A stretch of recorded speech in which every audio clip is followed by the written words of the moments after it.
Welcome everyone to another edition of Coffee with Father James. Guess where I am today? Many of you know. I'm in that building on the hill that we call the Parish Center, or now the Our Lady of Guadalupe Parish Center, and I'm in the hall part of this building, which was formerly the summer home of the president of Dalhousie University, like in the 19th century. This is the new part. And as you can see, we have fall colors, fall decorations at these tables. And in case you're wondering what these tables are here for, Alpha starts, well, tonight as we record. By the time you watch this, we will have had our first session of in-person Alpha. We're very excited about this. We have just less than 50 people coming tonight. We can't have more than 50 people because of COVID restrictions, but we're prepared. It's our first in-person Alpha. We're really excited, and there's a great meal being prepared right now as we speak to serve our guests and our team. And on Wednesday night, we begin in-person Alpha. So as you can see, we talked about this weekend about the importance of hospitality, and one of the things we do is create a beautiful space. And thanks so much to the parishioners who came in late yesterday afternoon and helped to create this beautiful space as well, so that it's all hands on deck tonight to welcome our guests and live out that principle of hospitality that we want to pervade everything that goes on in our parish. In case you missed the homily, that's kind of what I talked about on the weekend, but more about that later. I want to talk to you a little bit about what it means for us going forward, and in terms of as our, starting to come out of the pandemic. We were supposed to go into phase 5 here this past week in Nova Scotia. It was postponed because of a rise in cases. And so we don't know for sure, we don't have certainty around a timeline, but we know that slowly but surely we're emerging from the restrictions around the pandemic. And we are going to begin to go back to normal. Now, here's the problem with normal, is that it ain't normal anymore, because none of us know what the post-COVID situation is going to be when the dust settles. In addition, let's remember that here at the parish, we also went through a thing called an amalgamation of, remember, we amalgamated 5 parishes, not 4, 5. We have St. Peter's, Immaculate Conception, St. Paul's, St. Anthony's, and St. Faustina. The Polish community was amalgamated, 4 locations, and everything that means for us as a community of faith. So we had COVID and amalgamation. And now we're going back to normal, right? But what does that mean? What is that going to mean for us? As we contemplate normal, there are many traditions in our parishes and the parishes that made up our new parishes of events and ministries and things that happened in the past. And I think that unconsciously, most of us, when we think about normal, we just presume that we're just going to do the things we did before. Here's the problem. When you amalgamate, don't worry about that noise, that's the meal being prepared for tonight's Alpha. When you amalgamate, remember what happens is we bring the stories, the histories, the passions, the hopes, dreams and practices of 4 different communities together. And the thing is that if we bring all of those activities that were normal, that's a lot more activity. Remember, we've never been here before. Before the pandemic, we didn't experience an amalgamated reality because the two coincided. So all of a sudden we have a multiplication of events, hoped for events or anticipated events or even presumed events that are going to happen in our new parish. However, the number of people around right now has dropped about 50%. We're slowly raising up numbers, which is a good thing. And our available space is less. We are going to be winterizing at least one of our locations this coming winter. We have another location rented out. We've got the location at St. Anthony's being used for multiple initiatives to support the poor. And we actually have a few extra staff on site here at this location. We're using rooms here for meeting space, for office space that weren't used that way before. Here's the problem. We have an expectation of more activity than we had before the amalgamation, and we have less space than we had before the amalgamation. Everything has changed. And I know that for some of you who came from the smaller locations, you know very well that the parish has changed. You know that very, very well. But for those of you who come from this location, the St. Peter's location, which was the biggest, I think sometimes it's easy for those of us who come from this location, who have a history on this location, it's easy for us to forget that everything has changed. And I'm bringing this up now because I think in the coming weeks we're going to be reminded that everything has changed. We have more activities and less space. In addition to the combined activities from different parishes and less space, obviously we're starting things that were never done before. We look at this space right now where we have Alpha. This is going to run until the beginning of December. So here's my point and here's my request in all of this. Number one, that we be patient with one another because we don't have it all figured out. One of the things the staff is doing right now is trying to map out the use of our facilities. What is available? When is it available? How can we maximize the use of our facilities so that we can carry on with the events that have been, I think, really important to our community? How do we minimize the clashes? And when we do have a conflict, what are we going to do? So we're trying to identify what those potential conflicts are right now and then decide, okay, if we can't do everything, and I need you to hear this, if we can't do everything, what do we do? I don't know the answer to that. But think about it this way, even in terms of ministries where we help and support the poor. So for instance, let me give you an example, and this is not based in reality, but say here at the St. Peter's location, if you think back, pre-amalgamation, pre-COVID, around Christmas, there was two main events. And I think there was the backpack event, and there was the meal that we put on for the homeless here. Well, imagine Immaculate Conception had one event that they did, and St. Anthony's had one thing that they did, and St. Anthony's had one thing that they did. I think that's fairly realistic. And if we bring the expectation that we're going to do everything, that means instead of 2 events where we're making an ask of parishioners to support, we have 5. And remember, the number of parishioners is right now is at 50% of what it was before. So effectively, we went from, we're effectively, almost 500% ask has risen. Do the math, right? We went from 2 with a full complement to 5 with half the complement. And so the other thing we have to manage is the ask and expectations of parishioners about what they can or should do, what we're calling them to do. So again, I wish I had answers for you right now. I don't. I'm just sharing this with you just to say, let's get ready for this and let's not try to anticipate what this new normal is going to be.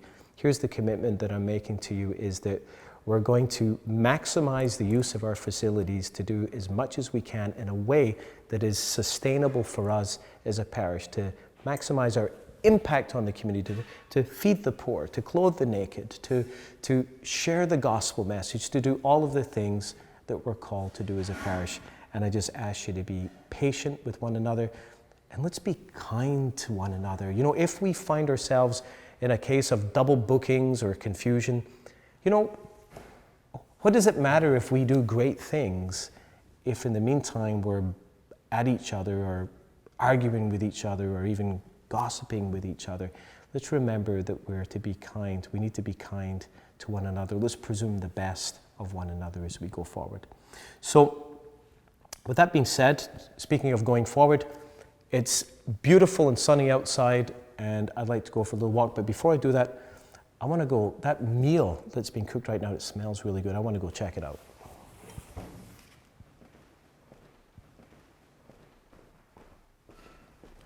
Ray, we're coming in. Coming in. Oh, there it is. It's the lasagna. You're coming in. It's the lasagna, man. Well, there really is coffee in that cup. There is. Oh yeah, the real coffee and real lasagna. So Ray, what are you making? Lasagna. What kind of lasagna? Like Oh, meat. Just meat. meat lasagna? Yeah.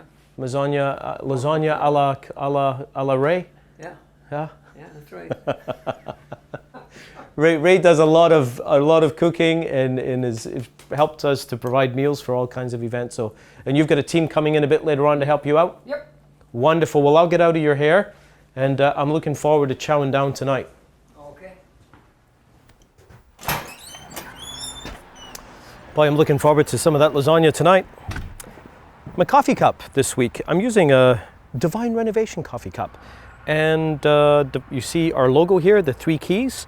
3 keys stand for the power of the Holy Spirit, primacy of evangelization, and the best of leadership. That's what we believe helps mobilize a parish from simply being inward focused and caring for itself to being a parish that is turned outwards. Anyway, enough about that, but many of you know that Divine Renovation is a ministry that was founded 5 years ago after a conference that we held here in Halifax, which was in response to a book that I wrote and was published in 2014, and we had about 600 people come from 14 countries, and from that point it launched an international ministry. So our ministry now is operating in over 30 countries, I think 34 countries around the world. We do a lot of coaching and parish renewal and working with leaders. We do cohort coaching and in-person coaching. We do conferences, books, blah, blah, blah. Okay, so why am I telling you all this? Well, I've spoken before about how, as your pastor here at Our Lady of Guadalupe, that a portion of my time does go into Divine Renovation ministry. Probably 20% of my time goes into it. Now, in one sense, it's not a big deal because most priests have other ministries that they're involved in. But I do feel that I want to be transparent with you about my involvement in the ministry. Sometimes I'm in meetings, in person or with Zoom. Oftentimes there's a conference, an online conference I might speak at or something, or presentations or videos. What I haven't done in the last 18 months is I haven't traveled, and I used to do a fair amount of traveling. I'm telling you this because this coming week I'm going to be traveling again. I've got speaking commitments that have been on paper. I've made a commitment to them for about 2 years now. They were canceled because of COVID.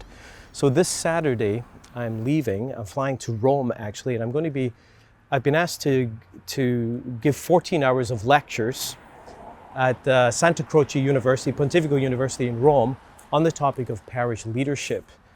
And so I won't bore you with the details, but I fly out Saturday afternoon and I lecture from Monday through Thursday. And I've got a number of meetings set up as well. And then on Friday, I'm flying to Toulouse in France, where there's a French language Divine Renovation conference taking place. So I'm telling you this because I won't be back until a week from Monday. So I'll be gone for a total of 9 days. It's my first trip away from the parish for Divine Renovation. And I guess it would just mean a lot to me if I had your support in this part of my ministry and if you prayed for me. One of the values of Divine Renovation is from the trenches, which means that we're not coming just from a place of theory or off the shelf from a book. It's based in real life experience of a parish. And that's why I believe that what I do with Divine Renovation is really connected with my role here as your parish priest. So please pray for me.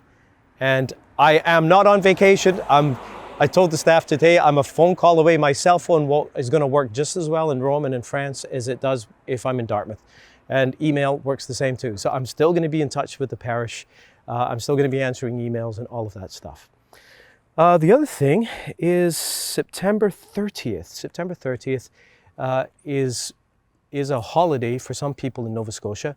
Our bishop has asked a day of reconciliation as we reflect on our society and our church's role in the residential school system and everything that represented in our history, and also the ongoing issues that are still unresolved right now.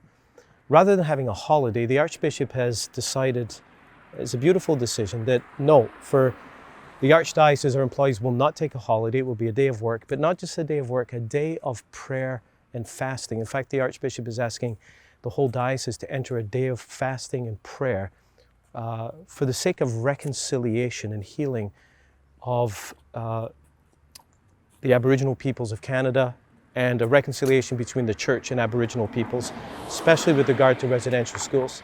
Here's what we're going to invite you to do: to come to morning Mass that morning, to go to Mass. It's on a Thursday, so Mass will be at St. Anthony's Church. And then at noontime, the Archbishop is going to be doing a live stream broadcast from the Cathedral, leading a time of prayer. And we will be giving you more information in the newsletter about that in the coming weeks. So please mark that in your calendar and plan to take that day for fasting and for prayer. Finally, I feel in some ways that we reached a bit of a watershed moment this past weekend. We actually crossed the 400 mark at Mass attendance. It's the first time since we had the first close down in March. So things are gradually growing. They're gradually growing. It's good. There was a great vibe. There was a great energy, a great feel at the Mass this weekend. A lot of young families, a lot of young people. It was really marvelous. In fact, I'd like to say that every single weekend or every single day of my priesthood, I'm like, yeah, I love being a priest. It doesn't happen every day.